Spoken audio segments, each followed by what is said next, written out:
Sometimes I'm really proud of my timing with which I unmute Chris Ford. That's that guy up there. His name is Chris Ford, aka the Objective Geek of YouTube and Twitter fame.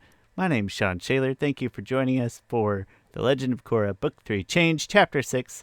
This is called Old Wounds, or as we're going to not discreetly, verbally, I don't know, we're going to refer to it as Part 2 of the Metal Clan. If that's not true, we're not going to say that out loud. We're just going to chuckle about it.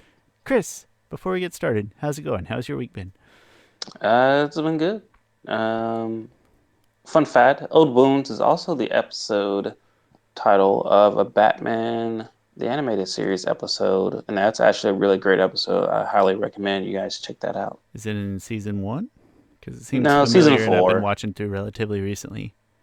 Season four. It's when it's after they did redesigns and stuff. Okay. Um, it's kind of about how Dick Grayson left uh, Batman's side as Robin and became Nightwing.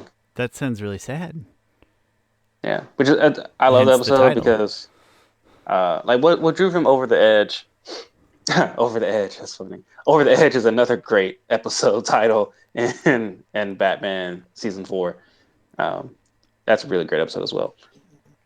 But How do you remember all and these titles? That's insane. in Old Wounds, the new Robin, Tim Drake, is talking to Nightwing. He's like, "What happened to you guys? You guys are like Batman and Robin." And he's like, "People change, like I changed." And then he talked about his past. So there was one scene where Batman was like, he chased down this criminal, right? There was somewhere he chased down this criminal, chased him down to his house, and Batman has him, and he's like about to like, beat the crap out of him. And Robin sees his son is right there, the criminal's son is right there, and Robin's like, not here, like not in front of his kid. And then Batman is still like, I'm about to beat the crap out of this if you don't tell me out of you, if you don't tell me what I want to know. Like, and he ends up not being crap out of him.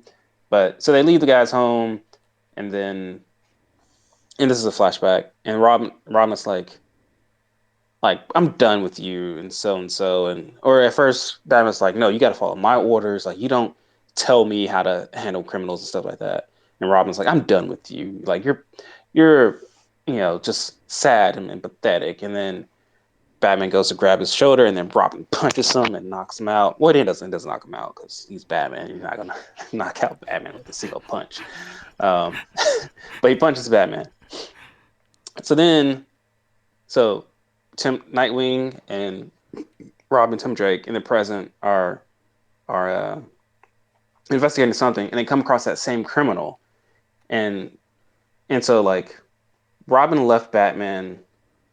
Nightwing left Batman at that time thinking that Batman didn't care about anyone. He don't care about the mission, no matter how much it turned him cold, no matter how much it hardened him. Um, and then so in the present time, Nightwing, who used to be Robin, and the current Robin are investigating, and they come to Wayne Enterprises, and this guy who was a criminal in the flashback, Batman interrogating in front of the sun, was like, Nightwing was talking to him. He's like, "Weren't you like a criminal?" Like, and then the criminal guy's like, "Yeah, I was. Like, 5 years ago, I was on the wrong path, man. I really was." And then Bruce Wayne gave me a job at Wayne Enterprises. And, I've been working hard and trying to, do well since then. Thank goodness for Mr. Wayne.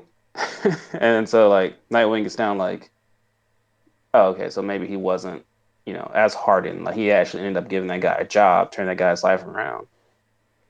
But That's true rehabilitation there, Bruce Wayne. That's yeah, which that's that's what he's fantastic. always after. Which so sometimes Twitter, like people on Twitter, like they be like, "Oh, if Batman was really thoughtful and stuff, who used his money and wealth to actually help citizens of Gotham and stuff? Like pick up a comic book. You know nothing, you simpleton. Like you would know if Michael Caine if already had this discussion in Dark Knight Rises with him. Okay, we he does do good things, and the city relies on him for yeah. it. Okay, we Like how much like you know how many jobs Wayne Enterprises brings to Gotham. Like, you know how much profit he doesn't make because he's just like wasting money on these passion projects. Like, he's overcharging $100 a month in rent in certain neighborhood for for like apartments. He's not making profit off of that.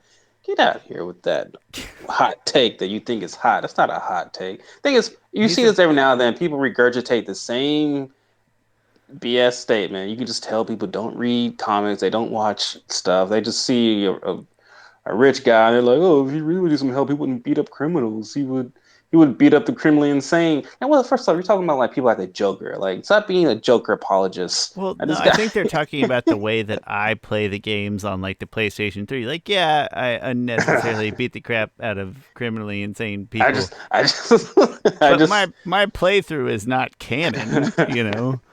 I just glide through. People mind their own business. I hear them having a conversation. And when they mention my name, I love just dropping in on them because they're like, "Oh, holy crap, it's the bat!" And I just beat the crap out of them. Arkham City has some of the most gratifying like hand-to-hand combat in video games. And so yes, I will go out of my way to punish people unprompted, but that's not that's not evidence in this case.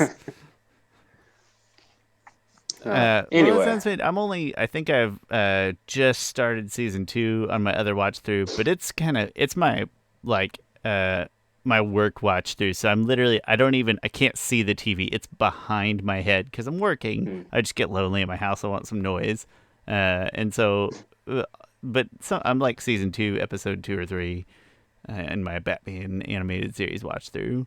But I've he's also been keeping me watching. company. I've also been watching Batman Beyond again for some reason. Uh, which I've been enjoying that a lot more. Like it's different. Some people who love Batman animated series. A lot of people don't like Batman Beyond. Um, but I start to really like it a lot more on this rewatch I'm doing. I don't know, I feel like Terry as a character is more fallible than Batman because Batman is kind of portrayed as being like he'll be in a situation he'll be like, oh, I meant to be in the situation, right? Like Terry's just like, oh crap, I'm getting my butt whooped right now. Did not mean for this to happen. A little bit of like a slightly more relatable to the average human. Like you don't have to see Yeah, yourself as the rich, perfect billionaire. You just have to see yourself as the yeah. kid who knows him. Who's trained his body and mind? Yeah, It's you get to see essentially just yourself age as the eight. understudy. So I think that gives you something. I've almost have no experience with Batman Beyond other than I think maybe 2 Ooh, different animated movies that you had me yeah. watch. But You should watch. I tend to You could shirk probably, things that happen in the future. you could probably just go ahead and watch like episode 1 and 2, and then you've already seen Return of the Joker. Those are the biggest things you should watch. That's fair. What else you got going on this week? Oh, nothing, In nothing at particular, all. it. Let me think about this. It will be almost October. I don't know if y'all are Hmm. Spooktober fans. I like fall in general, and I like October. Kind of a Halloween Weather guy, feels nice right now. and I know that Chris is a Halloween guy to some degree. You got your kids' costumes planned, I don't. I feel like they'll go as Pokemon this year. My daughter has been really into Eevee lately. as she should Um, be. so I think she wants to go as some type of Eevee. I don't know. I haven't thought about how to do this yet. Um, but and my son tends to follow her lead on some stuff. But so my daughter just did like the nerdiest thing that I'm somewhat proud about. I tweeted this out. Well, first of all, she comes to me. We're like playing basketball. And she's like, "Daddy, can you help me make a presentation?" And I'm thinking it's about school. I'm like, yeah, You're like, no, sure. Daddy only does Uh, spreadsheets. Get out of here. yeah. Yeah. You want to get in that cell? That's, um, I'm like, what's this for? She's like, I want to make it like a Pokemon presentation. And at first I'm just like, kids, I don't have time to tell you this, and it's not worth my time because it's not for school. But then I started thinking to myself, like, oh, okay, she's doing this to like make her own presentation about her own theories about Pokemon She's and Ladybug and emulating Cat your Noir. dad, and it's adorable. Yeah. Yeah. So I was like, yeah, sure, Ken, I'll show you later. Chris thinks, And I don't have time to talk about this. Then he goes and sits down and talks about Avatar The Last Podcast. yeah. Um, And so she downloaded Google Slides, and I told her how to like save pictures offline and put them on there, which is actually the thing is I also remembered that it's actually really easy to do these things. And that she can even pick it up. She picked it up really like before so she downloaded Google Slides herself. She already had some text typed in on slides. She had two slides. I'm like, holy crap, what the heck? Like, and then so I just showed her how to download pictures and put them onto a slide. So she now has like a slide presentation of like theories about Ladybug and Cat Noir, about if they have crushes on each other, and then she does has a theory about EVs. So well, not Evie. Maybe I think the stuff about Evie she was just doing informational stuff, but I was like, man, she's so much like me. Like, If that's not the cutest thing you've heard all day, we want to know what kind of life you're leading. Has such precious, charming moments. yeah, That's she's such fantastic. a geek. She's such a geek. Uh, I'm so glad that it's probably easier for for us, the idea of learning a presentation was like a bit of a shell shock, but they're so in tune with digital things I know, right? already, just in general, that it's probably much less shocking to them. So stupidly enough, oh my gosh, I felt somewhat. You know how you look back on things you do in life, and you Yeah, cringe at literally lose yourself. sleep over them literally every Yeah. day. Um, so I remember in sixth grade, my teacher said, "Oh, you got to do like five forms of media for this presentation, for whatever your topic is about. You can either do like a presentation, or you can do some type of diorama, or a couple different objects, things." We So I can't hear heard diorama presentation. without thinking about community. I know, right? So I heard presentation and a slideshow. So in my head, all right, well, how am I supposed to make a slideshow? Like, how am I supposed to have like slides to move? So what I did was I made. How did I even get this stupid idea? Oh, it wasn't stupid. The teacher ended up being. I made like a little TV. I took a soapbox and I wrapped paper around it, and I took a pencil in there, and then the pencil would turn the pages, and so like they would turn in a circular motion to where you would see like one image, and then you could turn it That's and see another awesome. image. Like And a so I like, little it's not a kaleidoscope, but the same like you turn it and you get a yeah, different picture. I don't know where in the world I came up with this idea and I thought it know, but wasn't it's awesome. anything that was an option. And then my report was over Charles Barkley of all people. I don't think I felt like picking Michael Jordan because that would have been like just too Too obvious. easy. I And gotta so I persuade the just people before Charles descends into like gambling debt and horrible. yeah. And so it was just about like his life and like college he went to and stuff and stuff like that. She was like, this was not like one of the options, but you did really well. And so anyway, I mean, that's creative initiative. And for those who don't know, I know we've talked about my dog Charlie. Charlie's full name is Charles Barkley, ooh, because we weirdly have an affinity for Auburn. I don't like Auburn as a school, but we have a weird affinity for Auburn athletes in this house. I'm a big fan of Frank Thomas. Not really sure why. Big fan, the hugest fan of Bo Jackson, and I know exactly why. Charles Barkley's good. There's plenty of other great Auburn athletes too. Long story short, I don't like the school Auburn, and yet I think I secretly like Auburn. I don't know how that happened. Good choice, by the way. Way to go outside the box on the non-Michael Jordan selection. yeah. Oh, I think I only picked him because I had his jersey when he played for the Rockets. I still have it. It's in the next room over there. I'm pretty sure I can find Those it. those Put it nineties on. Rockets jerseys though with the white with the red and blue accents, those are kind of sick. Yeah, with it had like the actual rocket on it. Yeah, I always Yeah. like those. Very very sharp. Very a lot of contrast in the colors.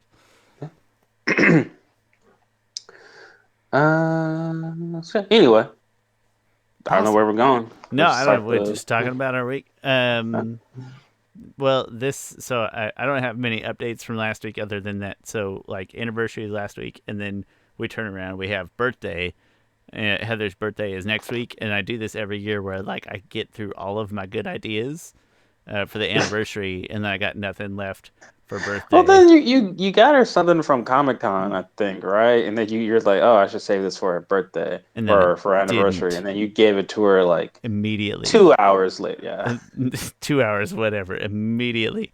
And so And so this year, I did plan ahead enough to say, hey, for your birthday, you do like whatever you pick it. And she's got some plans. She did it, and I was like, you picked a dinner, you picked the plans, whatever. And then when I give you all these anniversary presents, because I can't wait or I don't remember that I'm supposed to split them up because I'm stupid, and then it'll feel like it was on purpose. So long story short, got Heather's birthday coming up this week. I think we're going to do the escape room, which I'm really bad at. If you know me, you know that I don't like two things, and one is thinking and the other is emotions. And so the escape room violates one of those things. But no, looking forward to that as well. That's my week, is just this emotional distress of all the holiday planning. Not really holidays, but you know what I mean. Yeah.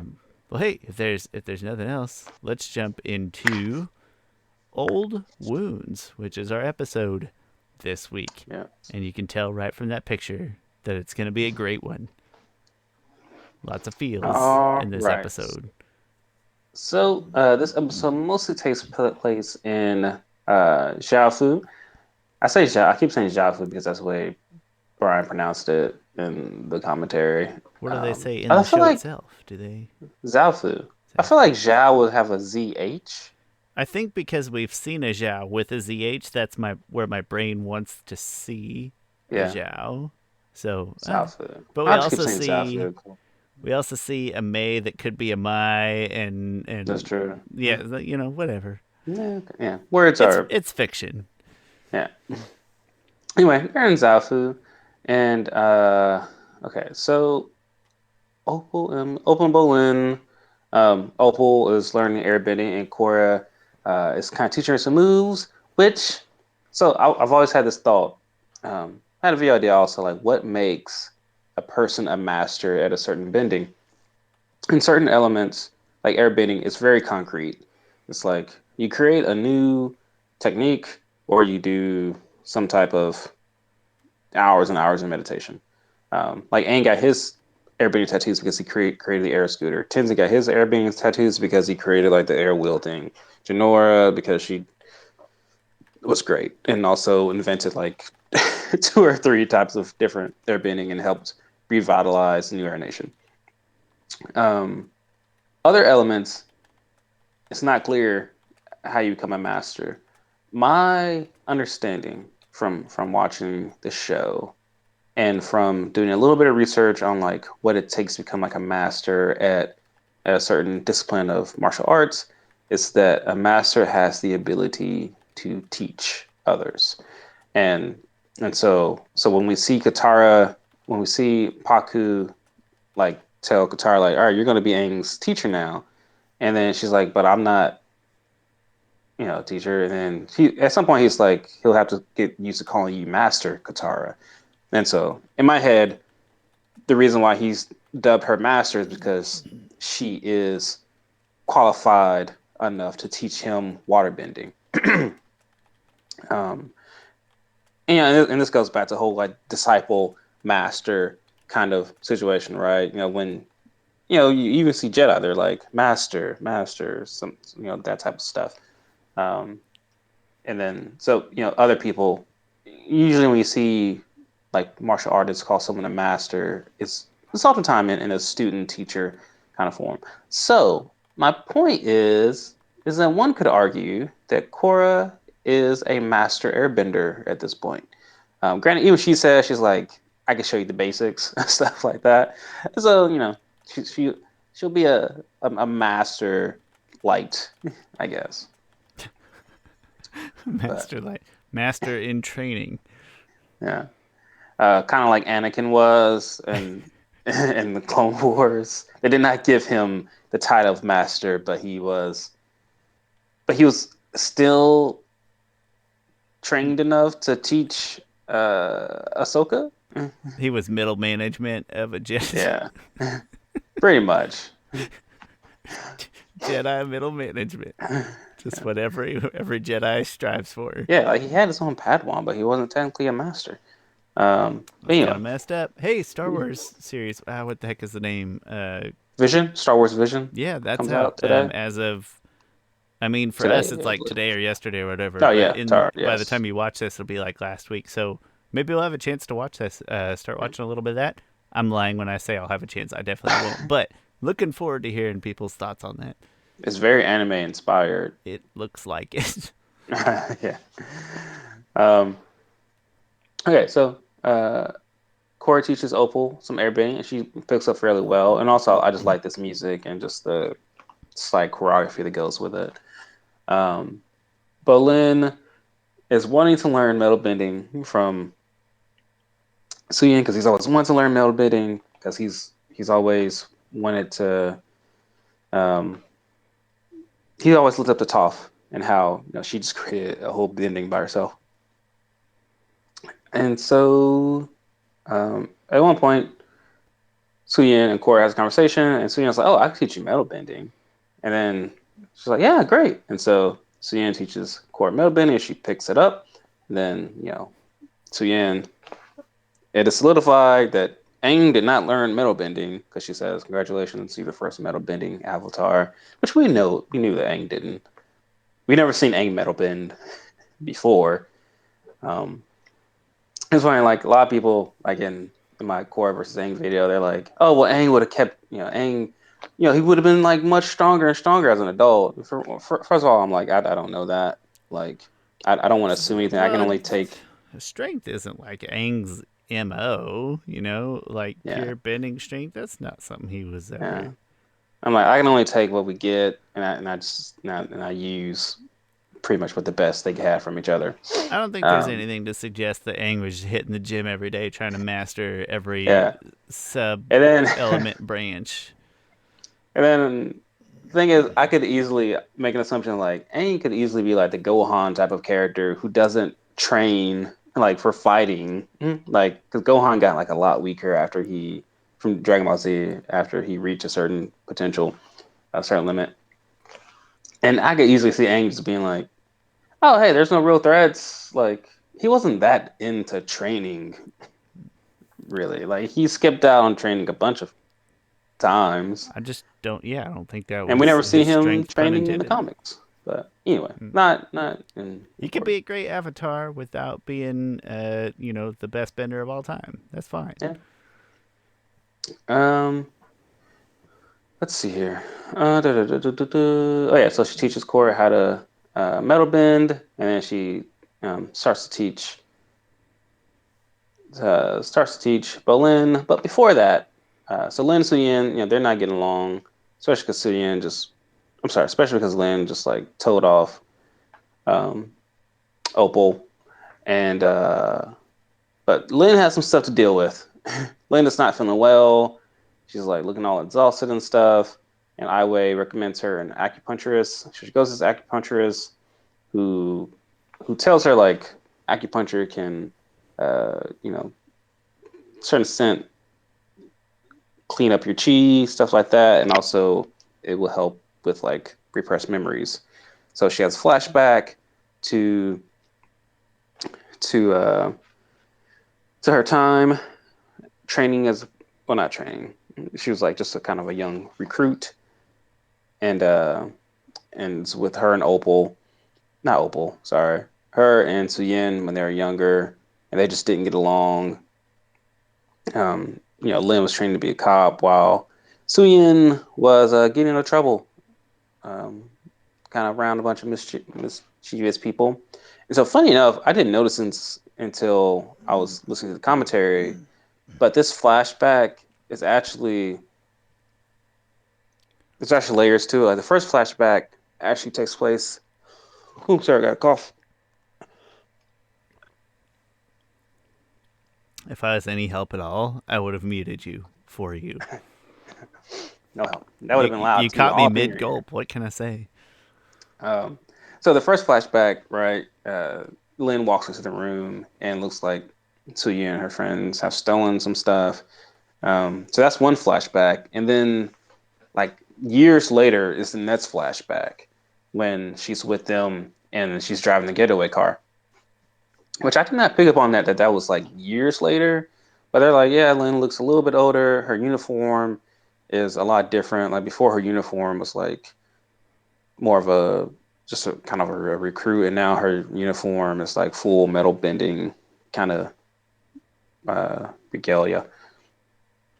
Which, yeah, I didn't really realize that. It doesn't really make a difference to me. No, but Um, it's just one of those like gratifying details. The yeah, amount of thought and detail put into that, more than yeah. I would ever recognize on a single watch through for sure.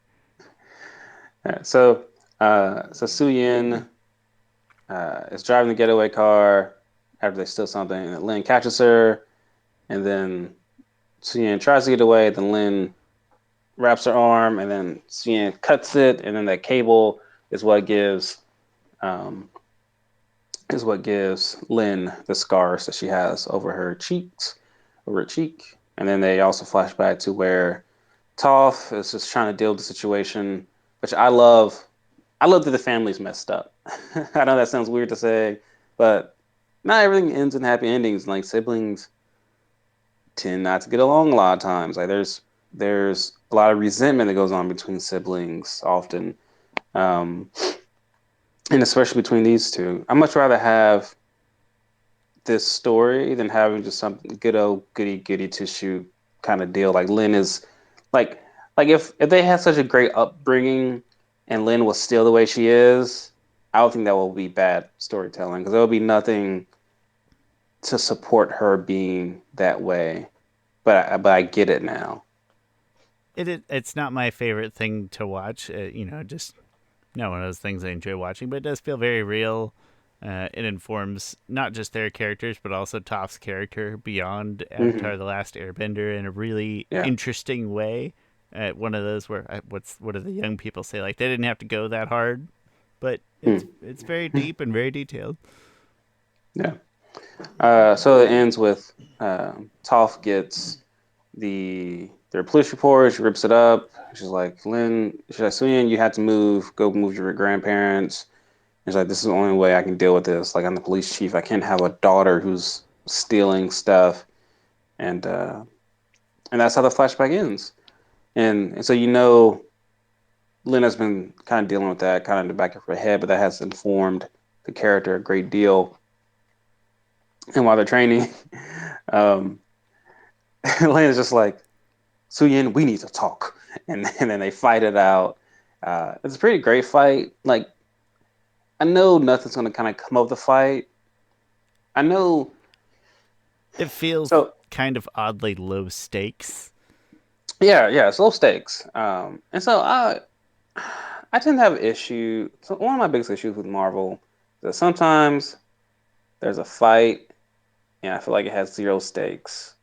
Like, sure, it's great, it's greatly coordinated and stuff, great action, but I'm not into it because I feel like it doesn't have stakes. Now, there's two ways you can have stakes. You can have character stakes, and you can have, I don't know, actionable stakes or results. Like this bomb's gonna Sort explode of if we real don't. big term story stakes. Yeah. Um, Now here, there's no big term story or action or ticking time bomb type of stakes. It's just character stuff. Like this fight. It's not about the fight. It's about what's going on internally between these two that they gotta hash something out.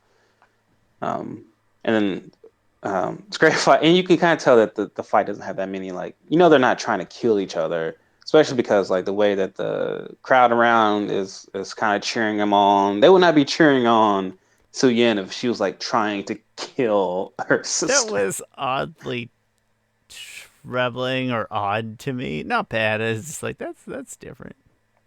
Yeah.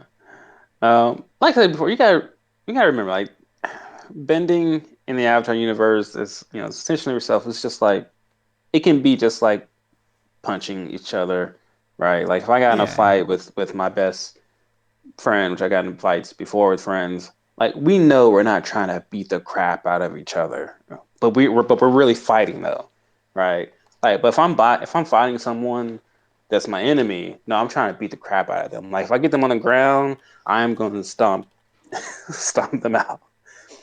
But when you find your friend, you're really fighting them, but also you're not trying to beat the crap out of them. It's there's This is something like going proving a on point. underneath. Yeah. That's reasonable. Which I haven't gotten to fight in a long time. I mean, I I'm a yeah. grown man now. Honestly, my sibling and even just one of the four siblings, like for some reason, I decided to pick my fights against the oldest sibling, which, if you're, I mean, gosh, there's like a 15-year age difference between us. So, kids, if you're fighting your siblings, target somebody a little closer to your age. But yeah, um, this one just happens to be more intense because there is avatar magic involved. Yeah. Yeah. High, very high level. It'd be like if you and your siblings Yeah. were all MMA fighters and you decided to have a sibling fight in which you wanted to harm but Like, not maim one another. yeah. Um, Great fight. Uh, it's a great fight though. So I feel like it has some emotional stakes in the fight. Um, Ends up being a draw because Opal breaks him up, which is funny. I mean, so at one point, Korra's like, "Should we break up this fight?" And Bolin's like, "So you don't have siblings, do you? This is the way they we talk sometimes." Oh, side note, PJ Bryan, who voices Bolin, he, he says something funny in one of the episodes where, in this episode where he's trying to kind of play it off about learning metal bending. He's watching, and he's like, "Oh, I'm just looking for Pabu. You know, oh, there he is. I should have felt him there. You know, nibbling on my ear. Try to It's get got that a checked out. it's got Probably a venomous or venom something." to it. Yeah, what is Yeah, it? It's got a venom. It's light yeah. venom. So in the commentary, they said, "So that's all PJ there. I'm pretty sure we just wrote in the script, PJ improvise something."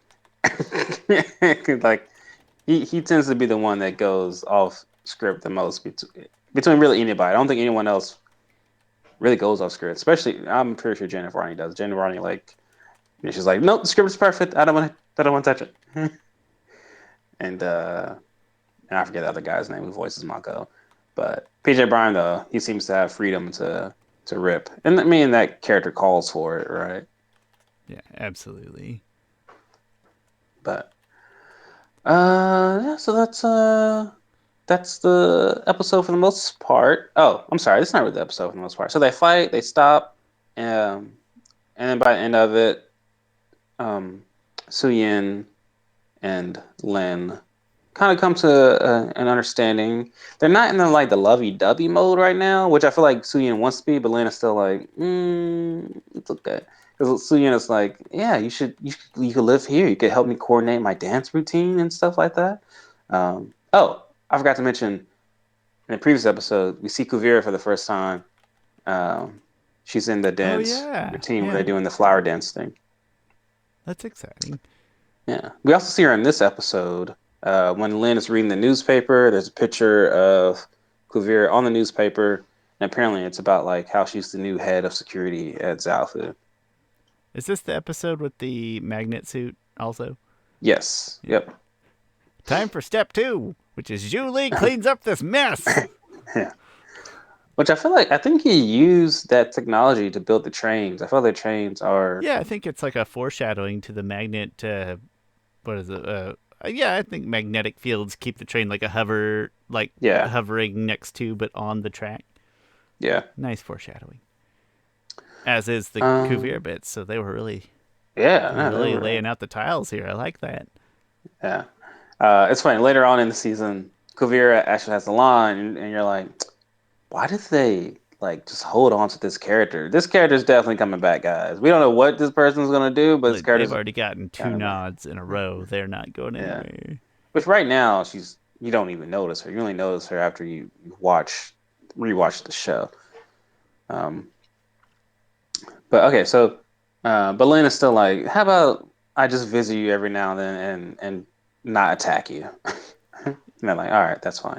Which I love that. I love that like their relationship is growing, right? Like so I'm gonna skip to end of the season, um, where Excuse me.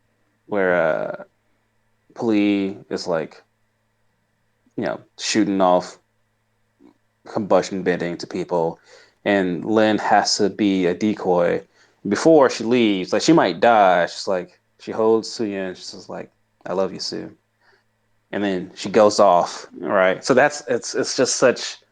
Sorry, I'm skipping way ahead, but it's such good character relationship growth from where we started an episode ago to that point in the future, which I'm sure I will get back on and bring up again when we watch the episode. And actually, Bolin and Opal have another touching moment in here too, where Bolin's being Yeah. awkward, and then they. So even there's just from last episode, which to me it's like, you damn kids, you're moving too fast. You shouldn't be snuggling up against sunsets and stuff. Or that's outrageous.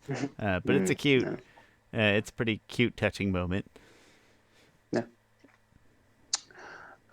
Okay, so the Zahir part. I don't uh, remember. Did we so what did we happens? What jump happens in ahead too this far in the one? last episode with what is Nope. here? No, we didn't. Okay.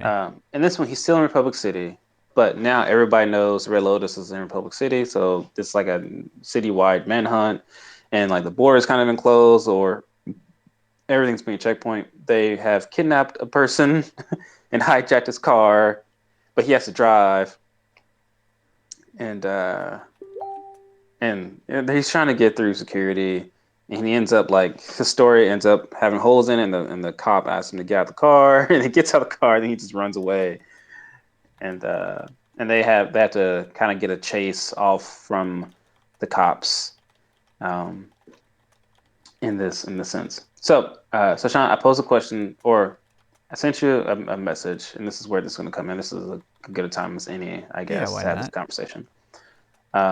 So in the commentary, Mike and Bryan was saying like, so their plan was to, their original plan was to go to Republic City, kidnap Korra because they thought Korra was in Republic City, and then kill President Raiko. Like that was their plan. But Korra wasn't in Republic City, and so they didn't kill President Raiko, right? But then I got in my head, oh, they're supposed to kill President Raiko and not the Earth Queen. So this is a verse match between the Earth Holy Queen crap! I never thought about that. and President Raiko You even of kind of cued me up what was coming, and I still didn't. I didn't piece all that together. That's wild. this is somewhat of a verse match of like which character which character do you would you have liked to be killed more than the other? So if you told me kill and just throw in jail for a very long time, Raiko is a jerk, but he feels more aligned to what our democracy behaves like, and Hmm. somehow that feels more acceptable. I don't know that it is, but it I get you. Yeah. probably is. And so I'm going to go with that. And then just for fun, am I going to jump the gun here? You can ask me about a literal fight between the two. Is that your next? Uh, let's get into that next. Sure, Okay, but yeah. okay. So I don't I'll know what take the I'll point take. of that's going to be, but I'm excited for it. Okay, so um, I would rather, man, this is. I would rather kill President Raiko in this case. Um, he was democratically selected. I would say that, but he's fairly incompetent. Um, but more so is that even if he was killed, because it's a democracy, he would easily be replaced, right? While the Earth Kingdom, the Queen was killed and it went to crap. There's an immediate Like, coup, which yeah, makes sense. like What else are you it, going to do? the whole Earth Kingdom went into shambles. It was so bad that they had to put all the power into Kuvira, who then, that led to that whole thing. Like if Raigo was killed, it'd be like, ah, man, okay, that's dark, man. You kill Raigo. Okay, well, he wasn't really holding things together, really. Anyway, he wasn't that helpful. Like, I think he's a better person Bit than more the of a Earth cog in the Queen. machine feel. Yeah, like I think he's probably a better person than Earth Queen. Probably a better. Nah, I'll just say he's a better He at person least, I mean, because politics might be stupid, but he at least cares about politics. yeah, well, the Earth Queen doesn't have to care about politics. Yeah, All she right, just, she's like my poll numbers. We're not polling anybody. Like yeah. she's like I'm the queen. I mean, granted, she wasn't good to the people for the most part that we understand. I mean, things were still fairly stable, but she was still, I feel like, overtaxing her people. But still, things were stable in the Earth Kingdom. If there's a Uh, relative air of stability that is maybe better than horrifying chaos. Obviously, we like it when chaos and upheaval hopefully leads to a path of improvement afterwards. But Yeah. that sounded very anarchist for me. I don't know. It's weird to say. But yeah, it's interesting. We're at two different sides on that. It's a I didn't think good about it. No, you conversation. make some stellar points of like at least Raiko, like the next Raiko-esque guy is gonna step up. So okay, I from Zahir's standpoint, it's like, you know what, you're right, killing Raiko, what's that gonna do? Yeah, go get Is the that Earth yeah? Queen. That's a way better plan. That's a way better patch of land that you're gonna muck with right there. That's brilliant. Nicely Yeah. done, Chris. Well done. Maybe we should do a what if video one day on like what if Korra like was in Republic City and he did kill He kills Raiko. Raiko, and then the vice president's like, "I'm up," and everybody's like, "Okay," and then he's And like, so here's "Whoa." like, dang it, I didn't account for democracy.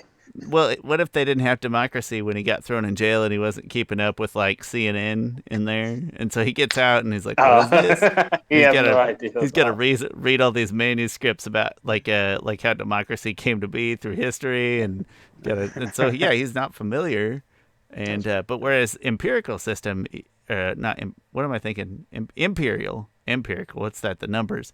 Imperial. He gets that. He knows. You cut the head of the snake Yeah, off or whatever.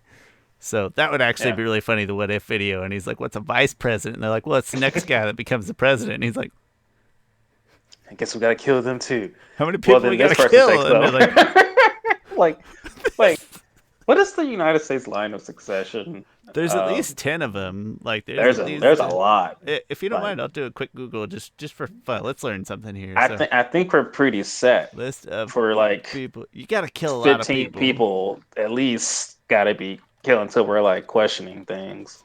Because then goes the Okay. president, the vice Vice president, president, the Speaker of speaker of the the House, house. That's President all I know. pro tempore of the Senate, Secretary of Okay. State. It looks like there's 14 or 15 descript ones. Secretary of the Treasury is 5. Secretary of Defense, Attorney General. Ooh, I like that. Secretary of the Interior, Secretary of Agriculture, Secretary of Secretary of Commerce, Agriculture. Secretary of Labor, Secretary of Health and Human Services, Secretary of Housing and Urban Development, Secretary of Transportation, Secretary of Energy, Secretary of Education, Secretary of Veterans Affairs, last but not least, Secretary of Homeland Security. And I all would I have can thought Homeland say, Security would have been higher than like agriculture so and weirdly enough, transportation. it's hard to describe if you just go to Wikipedia and look it up yourself. Presidential succession, Homeland Security and Secretary of Energy don't have a number. So like energy is between 14 and 15, but it's not numbered. And then Homeland Security is after 16, but it's not numbered. So there's some variability to that. So all I can say is, if you're the Secretary of Veterans Affairs and you're just looking at this list of people like, this is bullshit,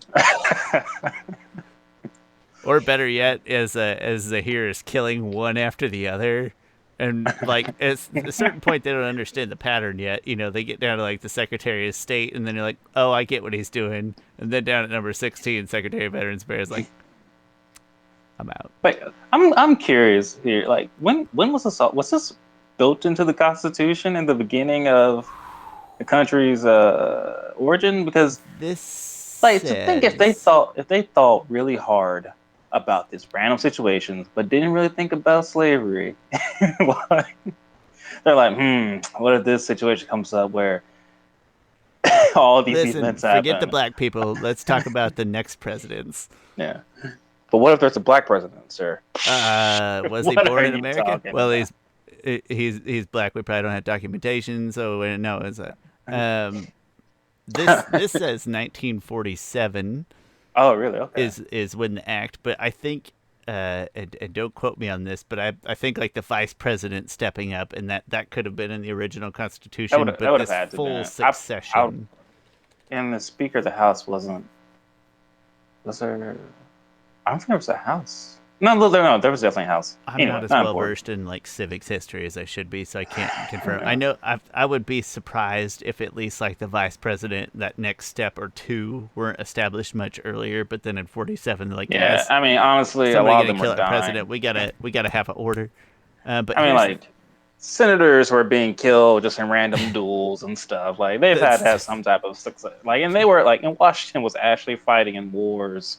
Yeah, he was he was doing stuff, you know. It does so even in that succession list, you can still be skipped over if you're not a natural born citizen because you can hold those other things if Yeah. you're not natural born and at least 35 years of age and a resident of the United States for 14 years. So you could still get Imagine skipped over. being like 34 You're the and 34-year-old Secretary of Veteran Affairs, and then yeah. so here kills everybody else, and he's like, I don't even have to kill this guy for another 6 months, and he's like, all right, can I just leave? Yeah, you're fine. Okay.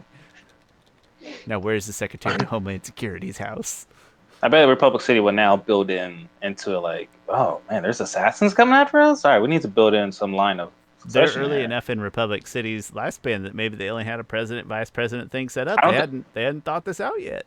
I don't think they have a vice president yet. Well, then Zahir's From plan would have worked great. I mean, but still, they would have. I think they would have had enough infrastructure in place to have a vote. Let's what if that at some point. So I Okay. know it would be Yeah. cutting off the season differently, right? But the what? Let's do the what if he had gone to Republic City and killed Raiko because Korra was there, and then the next guy steps up. We can run that. That'll be fun. Yeah. Okay. Anyway, that's pretty much the That was an episode. oddly, you know, sometimes we get Oh, we didn't. sometimes we We have did not. social discussions, but this was pure civics. I like that. We did not discuss who would win in a fight between the Earth Queen and President Raiko. This was just a gut instinct, and it's super pointless. And I get it, just a gut instincts, but I get the feeling that President Raiko has like some sense of like to me, I can see his platform being up like I'm just a common citizen of Republic City, just like all of you, right? Like maybe lower middle class, this occasional street scraps and things. I feel like I'm gonna take President Raiko, even even Nah, if he's he wearing a has. suit or whatever. You know, I don't. To me, he has like that uppity, I'm better than you, bougie feeling to him. So I don't think he's like middle class. I think he's like lower, upper class. Like that's a weird phrase. I get what lower upper class, the upper class, and he on the lower end of it. I get you. I get you. You really think the Earth Queen in a fight is the Earth Queen or So Earthbender? She's not a bender, is she? we don't know if she is or not. Her father was not. I'm taking the Earth Queen. She's way more vicious. I mean, she ate her dad's polar bear. Not polar bear. She ate her dad's bear. According to legend, she has those nails that I'm sure will come in handy to strike people. She's just more tenacious all around. He seems like a worm. I'm taking her in the fight. No kidding. Oh, that's interesting. I wonder if there'll be characters in that Smash Bros. Clone game. Yeah. Everybody else has bending and super moves, and they just come out and throw red tape and other metaphors at you. Yeah, I'm definitely taking her. Interesting. Oh, tell us what you think. Who's gonna win a fight? I think Raiko's got some semblance of like street smarts to him, and that was probably his platform to get elected, as being the common man. But I mean, just there's also one scene where Korra grabs his chin. He does nothing. So to me, he has no type of self-defense, right? If somebody grabs my chin, I'm like, your instant not, reaction is like an up and out. You know. yeah, exactly. I He has nothing for that. all those self-defense, all those natural instincts that we as people do have, mine all go to waste on trying to avoid being tickled, because I'm extremely so you get close to me, you could be tapping me on the shoulder, it doesn't matter. My Oh brain's man. like, he's gonna tickle me, right? And Sometimes so when I fight my daughter, and we don't. But most times it's just like wrestling. But I get her in this like UFC, the UFC crucifix move, yeah, where so they like can wrap their leg It's- around the arm and they can just punch their face, right? yeah. It's really hard to get that move. Sometimes I get my daughter that move, and her armpits are free, and I just tickle the crap out of her armpit. She's like, no, stop, I'm gonna pee myself. Stop. So you're laughing, but to me that's torture, and I'm crying inside for her. It's hilarious. My wife to this day will use tickling to get what she wants. Like I'm a grown ass man, and my wife will tickle me to get her way. That's funny. But all right, well, let's put those two in a fight someday. We'll put a poll out. I know that 3 people will answer that poll. And I'm excited to I'm hear going to their put out a answers. Twitter poll. Yeah, I think we should. I think we should. I need to start putting polls out on the Facebook. Not Facebook. Well, actually, I don't know how to do that. I need to start putting polls out on YouTube because I can do that. I just don't. Yeah, you Every gotta. That's a status symbol too. Like you gotta hit a certain number of followers yeah, or subscribers before you can do it, and you can. You have the power, Chris. I do. Yeah, That's exciting. I don't think I've ever done a poll before. Now I think about it, this should be the first one. Use that power. Comes with great uh, responsibility. all right, so yeah, that's the episode. Oh, the episode ends with Zahir knowing, like he's meditating. He's like, she's with the Metal Clan. So somehow you're like, oh, he somehow knows that she's in the Metal Clan. One of those things that kind of makes me mad, but I'm gonna let it slide. It's fine. Let it slide, Shawn. I will. I just, for what it's worth, as we go through the season, I have all these complaints. Like, you still have to know that, and someday we'll look at the ratings and we'll decide scientifically, mathematically. But my gut instinct is usually that this is maybe my favorite season, despite these Yeah. things that I like to complain and get mad at. So I know Yeah. 3 out of the 4 I really like, but my gut usually pulls me to this one as a favorite. So, despite the complaints. Anyway, Chris, let's talk about some ratings. All right. And So, maybe they'll even be in the right order. Let's see. All right, party, they are. audiovisual 8.5. I really enjoyed the fight with Suyin and Lin Beifong. That was really great. That's mostly the highlight there. Musical wise, this episode, along with the previous episode, the music was done really well. It's pretty subtle, but it's done really, really well. Also, haven't we talked about this, but I feel like Suyin's voice actress is really good. She has this old, kind of old Hollywood feel to her that I feel like matches Suyin, and also um, it's a good, I don't know, dichotomy with Lin Beifong's voice actress. So great job there. 8.5 on audiovisual. So story 8.5. I love the story between this family. I feel like it really humanizes Lin and Suyin, and especially Toph. Um, which it doesn't paint Toph in the best light or picture, but that's It's humanity right there. fair. It's I real. mean, I don't know. Yeah. To me, it's not out of character at all. It Right? fits. It Toph feels didn't. real. Yeah. Toph's parents were didn't give her that much freedom, so she gave her children a lot of freedom, and they both internalized that very different ways, which led them down very different paths in life. Something I want to mention, a slight theory that I had when in a flashback, Lynn is talking to Yu Suyuan. She's like, "Gosh, you have so much potential, and you're wasting it." And so, Republic City, one of the kind of monikers of Republic City is like everyone's living up to their true potential, and that would have came from Su Yin. So I feel like in a way, Su Yin was inspired by what Lin told her about living up to your true potential and building the city. And so maybe a little bit part of her has always kind of carried her sister with her, and had regrets and stuff like that. Because I feel like while Toph embodies that to a certain extent, I've never heard Toph being like, "Oh, you got to live up to your true potential" and stuff like this, and that it wasn't about Toph really living up to her true potential. It was about Toph um, kind of not letting um, experimenting and being inventive. Like that's more of Toph to me, not necessarily about living up to your potential. But I feel like maybe those words from Lin really echoed in Su Yin's ears about living up to her true potential. Like she took one thing away from Lynn that happened to be a very good thing. Yeah. I think the years in between now and the flashback, you can kind of guess what Lynn did, but it's really hard to think about what Suya did and or to specify. I would be more Yeah. interested in that side, with all due She's respect. actually went to go join the circus. She traveled the world essentially. But I want those saucy details. But another time. I keep interrupting you. My mistake. Hey, fun. Memorable, gave an 8 just because like I'm just like, all right, I'm just like I love this episode. But also I know like, all right, this season's about to like kick off really hard. And I'm often just waiting to get to that. But it was really nice seeing Toph. I probably could have easily given this an 8.5 for memorable because it was nice seeing Toph again. But anyway, 8.4 out of 10. These just they just build up really nice to the bigger part of the season, which right around the corner. My ratings pretty similar, a little lower. We kind of flip flopped last episode. I liked a smidge more than Chris, Yeah. and then vice versa. Audiovisual, again, I love the sights, the sounds, the fights. I like the grainy flashbacks and all that.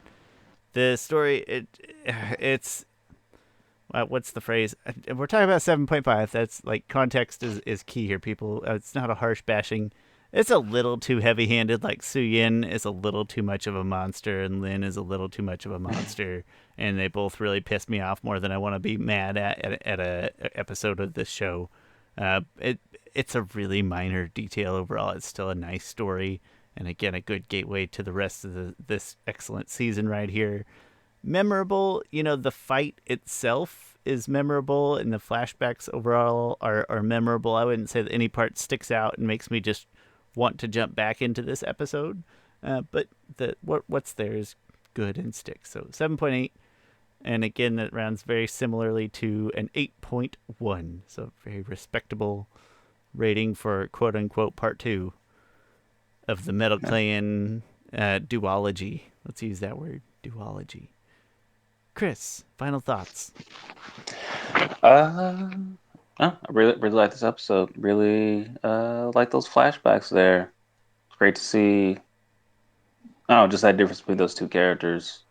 I feel like Legend of Korra